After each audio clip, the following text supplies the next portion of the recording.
নমস্কার, নেতা নয় জনতায় আপনাদের স্বাগত। আমি ইরন রয়েছি রানাঘাট লোকসভা কেন্দ্রে। রানাঘাট লোকসভা কেন্দ্রের রানাঘাট উত্তর পূর্ব বিধানসভা, সেই অঞ্চলের আমজনতার সঙ্গে কথা বলব। রানাঘাট লোকসভা কেন্দ্রে ফ্যাক্টর অবশ্যই মতুয়া ভোট। মতুয়া ভোট এবার কোন দিকে যাবে সেটাই দেখতে হবে। সিএএ চালু হওয়ার পর, সিএএ আইন পাশ হওয়ার পর এখানকার আমজনতা কি ভাবছেন? ভালো হয়েছে নাকি অন্য কিছু ভাবছেন তারা? এই ভোট কি বিজেপির পক্ষে নাকি বিপক্ষে? লড়াই কিন্তু তিনমুখী। এখানে অলোকেশ দাস প্রাক্তন এমপি এখানকার বামেদের, তিনি প্রার্থী হয়েছেন।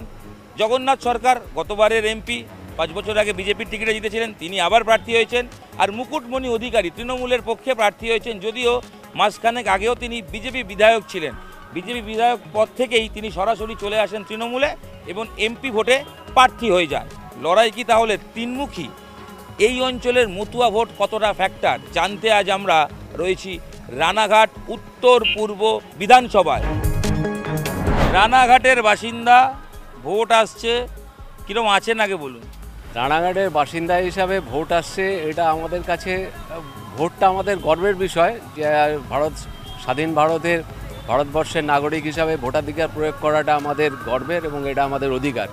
কিন্তু আমরা এখানে দীর্ঘদিন ধরে দেখতে পাচ্ছি আমরা আমাদের ভোটাধিকার প্রয়োগ করতে পারি না। মানে আপনি ভোট দিতেই পারেন না? ভোট দিতে আমি হয়তো পারি, সেক্ষেত্রে হয়তো হয়, কিন্তু অধিকাংশ মানুষই ভোট দিতে পারে না। কেন? বিস্তীর্ণ সেখানে এমন পরিস্থিতি তৈরি করা হয় যে সাধারণ মানুষ সেখানে ভোট দিতে যেতে পারে না, ভোট কেন্দ্রে যেতে পারে না। সন্ত্রাস বলছে? ভোটের সন্ত্রাস তৈরি হয় পুরো এলাকাতেই। ভোটের সন্ত্রাস, ভোট হতে পারে না, ভোট না হই কোনো রকমে চলে গেল ভোট বাক্স, এবার কাউন্টিংয়ে গেল, কাউন্টিংয়ে যেও কাউন্টিং করতে পারছে না, সেখানে তারা তাদের মতো সন্ত্রাস কারা করে? এখানে যারা রুলিং পার্টিতে আছে, যারা বিগত দিনে প্রশাসনে রয়েছে, তৃণমূল কংগ্রেস, তারাই এখানে ম্যাক্সিমামটা করে। বিধায়ক তো বিজেপি, এখানে বিধায়ক বিজেপি। গত নির্বাচনের পর থেকে এটা হয়েছে যে শুধুমাত্র বিধানসভা নির্বাচনে যেহেতু কেন্দ্রীয় বাহিনী ছিল, সেই উপলক্ষে মানুষ কিছু ভোট দিতে পেরেছে, যার জন্য তার প্রতিফলন ঘটেছে। মতুয়া ভোট কতটা ফ্যাক্টর এটা জানতে চাইছি, কারণ রানাঘাটে হিসাব বলছে 42%, 42% ভোট মতুয়া ভোট। এই ভোট কোন দিকে যেতে পারে? দেখুন, মতুয়া ভোট গত লোকসভাতে, এটা লোকসভার নির্বাচন, গত লোকসভাতে মতুয়া ভোটাররা প্রভাবিত হয়েছিল যে আগে রাম পরে বাম বলে, এবং তাতে কি হয়েছে, সেই মানুষগুলো বিভ্রান্ত। ওপার বাংলা থেকে যে সমস্ত মতুয়া উদ্বাস্তু দলিত মানুষজন এখানে এসছে, তারা তাদের নাগরিকত্ব পাওয়ার জন্যে যখন তাদের কাছে বলা হলো, তাদেরকে প্রলোভিত করা হলো যে তোমরা আমাদের ভোট দাও, আমরা নির্বাচনে জিতে এসে তোমাদের নাগরিকত্ব দেব। যে 2019 সালে সেই নির্বাচনে জেতার পরে 2019 সালে সিএর আইন তৈরি হলো, সেটা প্রয়োগ হলো না। 2024 সালে নির্বাচনের সামনে এসে তারা এটাকে মানুষের সামনে তুলে ধরলো। আইন তো পাস হলো। আইন পাস হওয়ার পরে যে আইনটা বেরিয়ে এসছে, রুলটা, সেই রুল বলছে তুমি বাংলাদেশের নাগরিক, সেই হিসাবে তোমাকে বলতে হবে, অ্যাপিল করতে হবে যে আমি বাংলাদেশ থেকে বিতাড়িত হয়ে এসেছি বা আমি বাংলাদেশ থেকে ভয়ে চলে এসেছি, আমাকে নাগরিকত্ব দেওয়া হোক। প্রথমেই আমাকে স্বীকার করে নেওয়া হচ্ছে যে আমি বাংলাদেশের নাগরিক। অথচ এখানে যে সমস্ত মানুষ আমরা বসবাস করি, প্রত্যেকের Aadhaar card, voter card, ration card, PAN card সমস্ত কিছু আছে, ভোটও দেই। আমাদের ভোটে নির্বাচিত হয়ে প্রধানমন্ত্রী তৈরি হয়েছে, আমাদের ভোটে নির্বাচিত হয়ে জগন্নাথ সরকার যে এমপি হয়েছে, অথচ আজকে আমাদেরকে প্রমাণ করতে হচ্ছে তোমরা নাগরিক কিনা। যদি আমরা সিএ এর প্রভাব কি অ্যান্টি বিজেপি হতে পারে? বিজেপি প্রভাব এবার ভোটে অ্যান্টি বিজেপি হওয়ার সম্ভাবনা প্রচুর রয়েছে, কারণ তারা যেভাবে মানুষকে প্রলোভিত করেছে, ভুল বুঝিয়েছে, মানুষ আজকে বুঝতে পেরে তাদের যে ধাপ্পাবাজি, আজকে 2019 থেকে 2024 তারা আইন লাগু করতে পারলো না, আইন তৈরি করা সত্ত্বেও।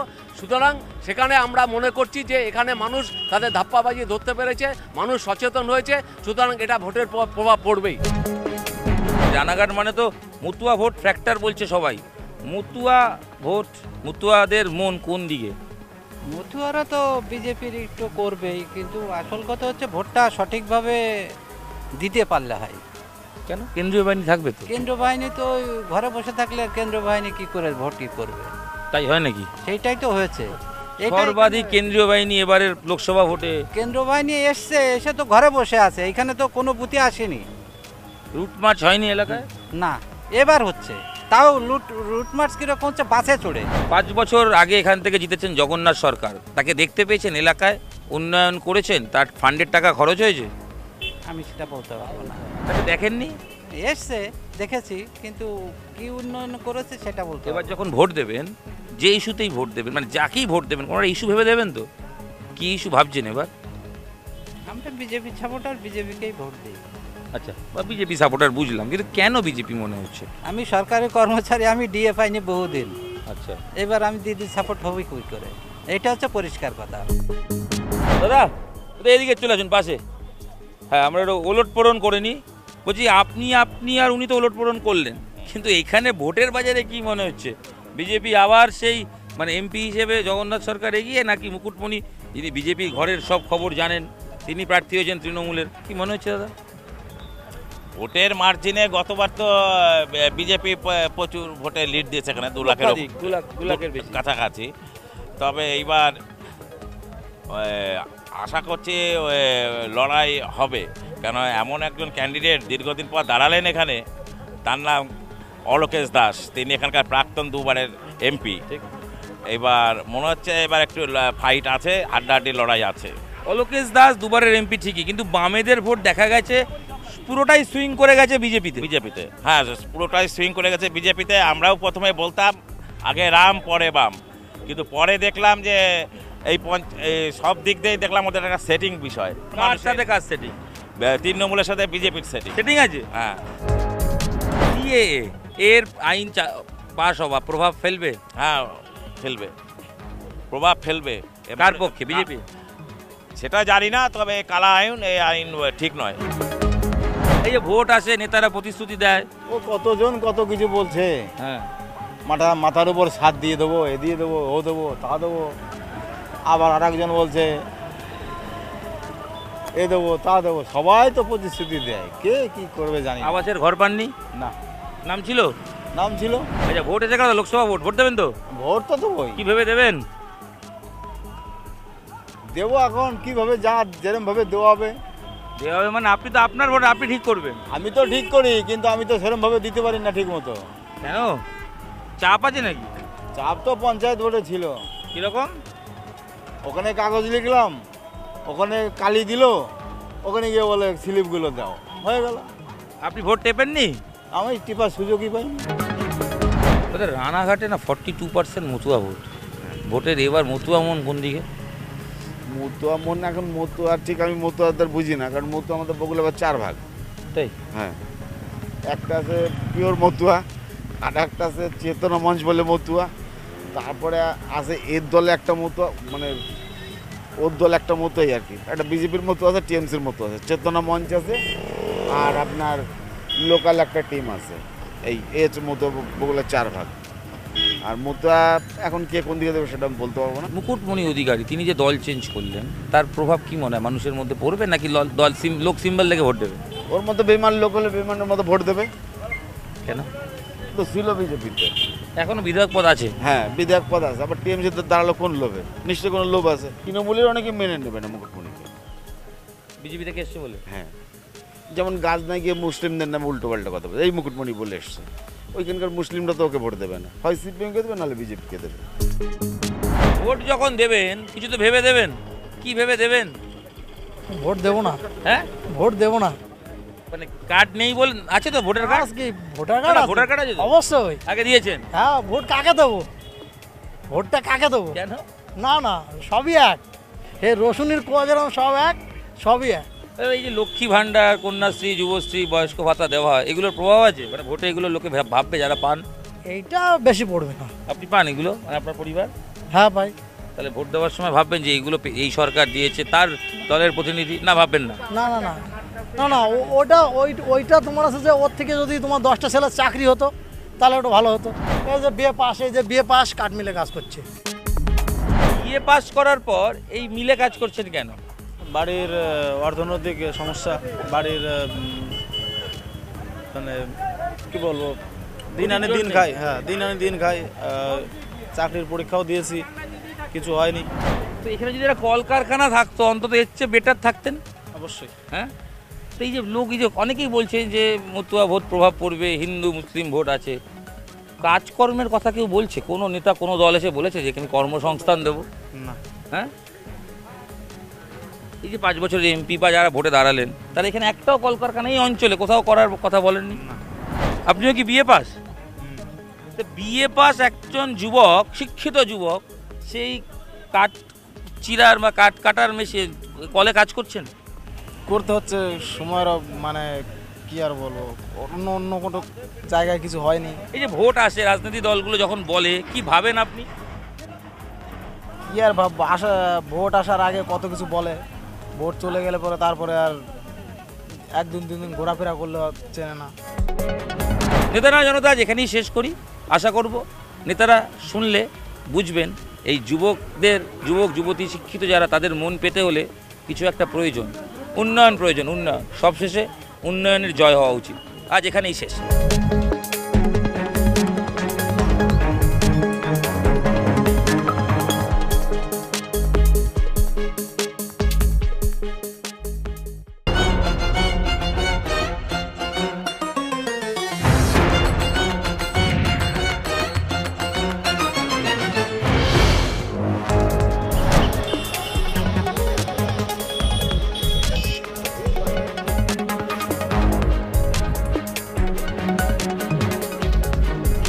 নমস্কার, আমি পারাদীপ। আজ ঘুরতে ঘুরতে চলে এসেছি নেতা নয় জনতা নিয়ে মালদা উত্তর লোকসভা কেন্দ্রে।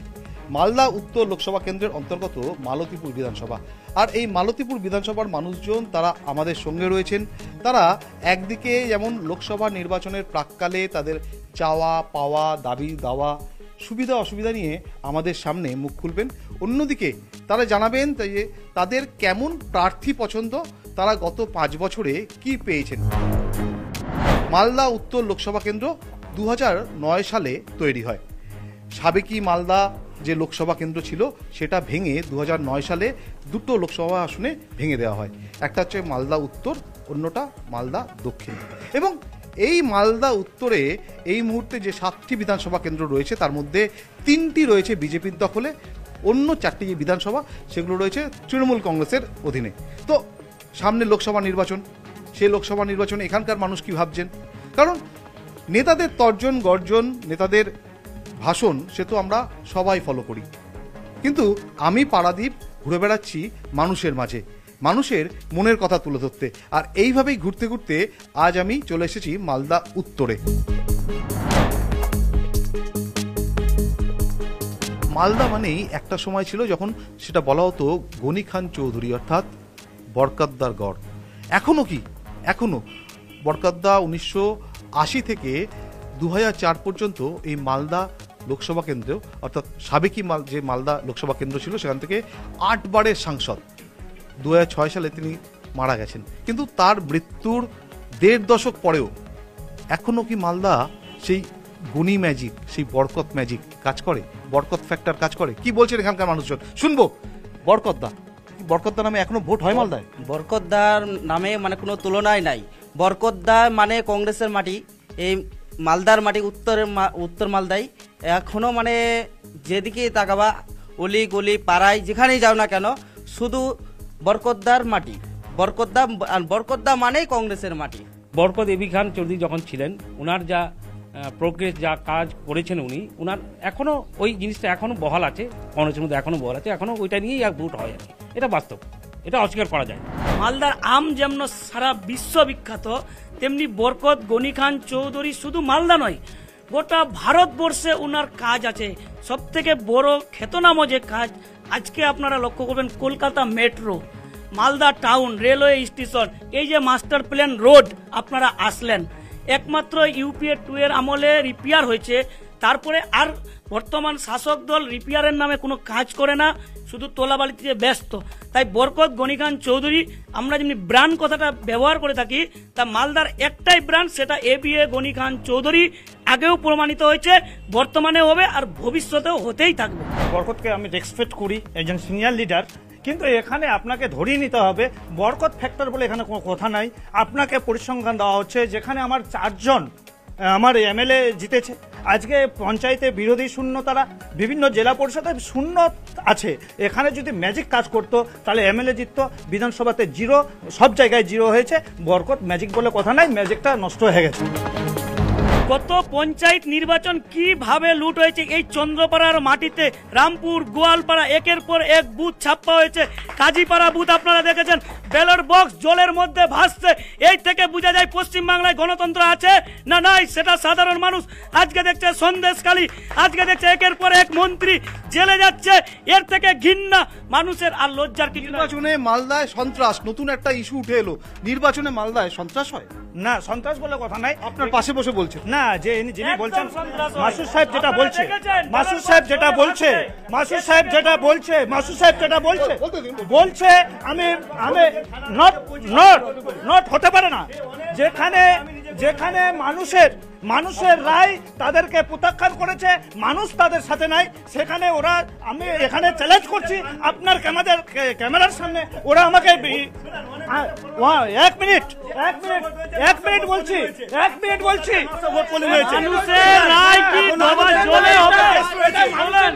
এটা জিরো করা হয়েছে, এটা মানুষের নাই। মালদার মাটিতে নির্বাচনী সন্ত্রাস, নির্বাচনী হিংসা, মানে এরকম একটা অভিযোগ উঠছে, মানেন? না, এটা বাস্তব, এটা তো বাস্তব। এই গত পঞ্চায়েত ইলেকশন আপনারা দেখেছেন যে মানুষের মধ্যে এমন একটা ভয়ভীতি কাজ করছে মানুষের মধ্যে, যে সাধারণ মানুষ ভোটটা দিবে, তার নিজের ভোটটাকে নিজে দিতে পারছে না। কিসের ভয়? সন্ত্রাসের ভয়। ভোট খেলে তৃণমূলকে দিতে হবে, অন্য কোনো পার্টিকে চলবে না। এই যে প্রকাশ্য একটা হুমকি, আগে একটা আমরা দেখেছি, আমরা ছোটবেলায় দেখেছি, দাদারাও জানে, সবাই জানে এখানে যারা ছিল, আগে একটা মানে ভোট আসলে একটা উৎসব মনে হয়, যে হ্যাঁ একটা উৎসবের মেজাজ। এই মেজাজ কিন্তু মানুষের মনে নেই। সামনে নির্বাচন, কি ইস্যুতে ভোট দেবে মালদার মানুষ? মালদার মানুষ একটাই মানে ভোট দেবে, যে রাহুল গান্ধীকে দেখে। কারণ এটা ভোট কেন্দ্র ভোট, এটা ভোট কোনো আদার্স কোনো পার্টি না, এটা হচ্ছে আঞ্চলিক দল। এই কংগ্রেস কটা সিট পাবে দেখতে পাবেন। এবার তো আর ওই সন্ত্রাসের কথা বলতে পাবে না, এবার তো বাহিনী দিয়ে ভোট হবে। কংগ্রেস কটা সিট পাবে পশ্চিমবাংলায় সেটা দেখার ব্যাপার আছে। কেন্দ্রীয় বাহিনী দিয়ে ভোট, মানে মালদার মানুষ সমর্থন করে না করে না?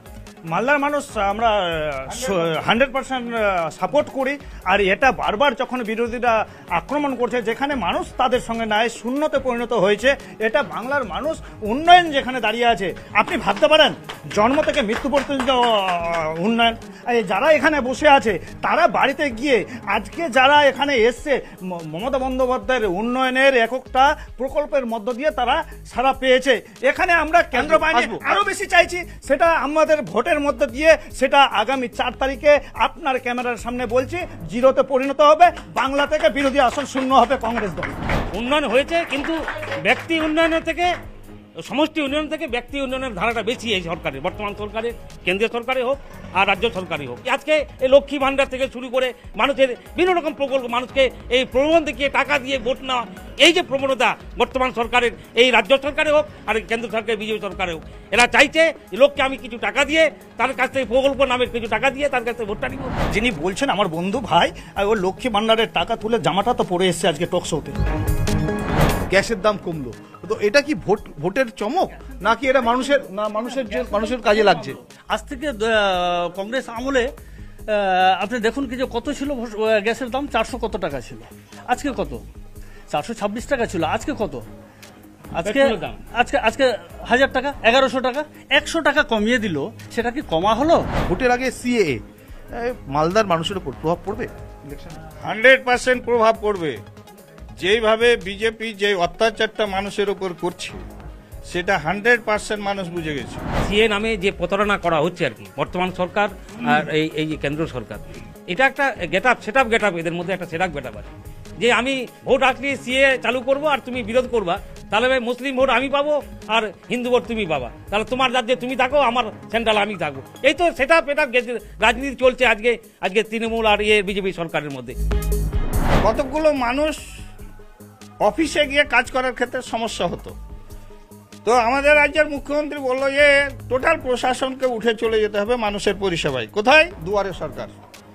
তা আমি যারা আজকে কথা বলছে, যে সমস্ত মানুষ মনে করেন যে আমার মুখ্যমন্ত্রীর বিরুদ্ধে কথা বলছে বা আর কারোই বলছে, আমি চ্যালেঞ্জ করে বলছি যে একটাও নেতৃত্ব কি সেই জায়গাটায় সাধারণ মানুষ, তো হাজার হাজার মানুষ পরিষেবা পেয়েছে, সেই জায়গাটায় সমস্ত নেতৃত্ব ওই জায়গাটায় উপস্থিত ছিল, তাদের কি কোনো প্রতিনিধি কোনো জায়গায় উপস্থিত থেকে সহযোগিতা করেছে মানুষকে? দুয়ারে সরকার যদি মমতা ব্যানার্জির মানুষের বাড়ি বাড়ি পৌঁছাতে হয়, তাহলে এত যে উন্নয়ন করেছে, উনি যে বললেন যে 69টা প্রকল্প রানিং আছে, তাহলে 69টা প্রকল্প রানিং থাকলে আপনাকে মানুষের দুয়ারে পৌঁছাতে হবে কেন? তাহলে এক নম্বর কথা সরকারের ব্যর্থতা, তার জন্য দুয়ারে যেতে হয়েছে, আধিকারিকদের ব্যর্থতা। সমস্ত পঞ্চায়েতে কিন্তু সমস্ত কাজ হয় না। 74টা প্রকল্প আপনি এসডিও ভেরিফিকেশন না হলে আপনি এসসি সার্টিফিকেটটা পাবেন না। সেটা 2011-তে যখন শপথ নিল বলেছিল সেদিন, আমি প্রত্যেকটা মানুষের, সর্বশ্রেণীর মানুষের, সর্বজাতের জন্য আমি দায়িত্ব নিলাম। আমার কাজ আপনাদেরকে যেতে হবে না অফিসে, আমি দরজায় দরজায় আমি পৌঁছে দেবো আমার আধিকারিকদের। নেতা নয় জনতায় আমরা একদম শেষ পর্যায়ে, এবং এখানকার মানুষজন, প্রচুর মানুষজন রয়েছে। আমি একবার একটু তাদের ক্যামেরায় দেখানোর চেষ্টা করব। সামনে ভোট, কি ইস্যুতে ভোট দেবেন, কি মাথায় রেখে ভোট দেবেন? ভোট দিব যে ভালো কাজ করছে তার ভোট দেবো। ভোট তো দিব। আমার বউ তো বলছে কি যে টিএমসি করো, লক্ষ্মী ভান্ডার পাচ্ছি বা আর কিছু পাচ্ছি, আমার বউ বলছে। আমার বউ যদি আমি কইছি কংগ্রেসে ভোট দেবো, তো আমার বউ তো ঝগড়া লাগিয়ে দিচ্ছে আমার সাথে, বলছে কি যে লক্ষ্মী ভান্ডার পাচ্ছি, স্বাস্থ্যসাথী পাচ্ছি, আরও কিছু পাচ্ছি, অনেক সুবিধা পাচ্ছি। ওই কংগ্রেস পার্টি করে কি সুবিধা পাওয়া যায়? তার সঙ্গে তো কোনো জেররাই খুঁজে পাচ্ছি না আমি তো ভোট সম্ভবত কংগ্রেসকে দেওয়া ভালো মনে করছি। কেন দিদি যেগুলো আলোচনা করলেন 69টা প্রকল্প, তা আমি তো ভাবছি ওগুলো প্রকল্প মানে যেটুকু লোক সুবিধা পাচ্ছে না তার থেকে মানে লোকের ঘাড়ে আরো বোঝা চাপিয়ে দেওয়া হচ্ছে। আমরা যেই সাংসদ আছে সাংসদকে দেখে ভোট দিব। হয়তো দেখা গেলো যে কর্মসংস্থান আমাদের নেই, কর্মসংস্থান যেই করবে ভালোভাবে করবে, উন্নয়ন হবে, তাকেই আমরা ভোট দিব কর্মসংস্থানকে লক্ষ্য করে। কেমন সাংসদ চাও? কেমন সাংসদ যে সবসময় পাশে থাকবে এবং কি দুর্নীতির বিরুদ্ধে থাকবে। আমরা সাংসদ চাই যে উন্নয়ন করবে, জনসাধারণের পাশে থাকবে। আমাদের সাংসদ ওখানে পার্লামেন্টে গিয়ে আমাদের পক্ষে হয়ে কথা বলবে, কোনো উন্নয়নের কথা বলবে, এরকম আমরা সাংসদ চাই। সামনেই লোকসভা নির্বাচন, সেই লোকসভা নির্বাচনের আগে উত্তর মালদা কেন্দ্র কিন্তু টানটান লড়াইয়ের অপেক্ষা। এবার উত্তর মালদায় ত্রিমুখী লড়াই। একদিকে ভারতীয় জনতা পার্টির খগেন মুর্মু, অন্যদিকে তৃণমূল কংগ্রেসের প্রসূন বন্দ্যোপাধ্যায়, আর তৃতীয়ত কংগ্রেসের মুস্তাক আলম। ত্রিমুখী লড়াইয়ে মালদা উত্তর কোন দিকে তার রায় দেয় সেদিকে তো আমাদের নজর থাকবেই। কিন্তু আজকে যে সময় শেষ, তাই আমি পারাদীপ আজ নেতা নয় জনতা নিয়ে এখানে শেষ করছি। দেখা হবে অন্য কোনো কেন্দ্রে অন্য কোনো দিন।